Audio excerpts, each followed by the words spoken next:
పెడతాను బట్టలన్నీ ఎలాగోలా మాట పెట్టుకుంటాను. అమ్మగారు ఏం చేస్తున్నారు? ఏం లేదే, ఫోన్ చూసుకుంటున్నాను. మీరు ఒక మాట చెప్పడం మర్చిపోయాను అమ్మగారు. ఏంటే? అది మొన్న ఏం జరిగిందో తెలుసా మీకు? అదే ఇది ఇలా పట్టుకో, అక్కడ పెట్టండి. ఏం జరిగింది? ఆ పాప మన కృష్ణ ఏం జరిగింది అనుకుంటున్నారు? భోజనాలు ఏమి సరిగ్గా పెట్టారండి. పెట్టకపోతే ఏం జరిగింది అనుకుంటున్నారు? ఇలా జరిగింది. అప్పుడు అందరూ వచ్చారు కదా, వచ్చినప్పుడు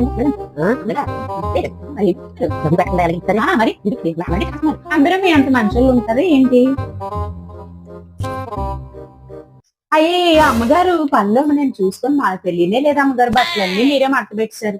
ఇది నేను మడత పెడతానులేండి. సరే ఇంట్లో పెట్టి బట్టలన్నీ నా చేత మడత పెట్టించింది.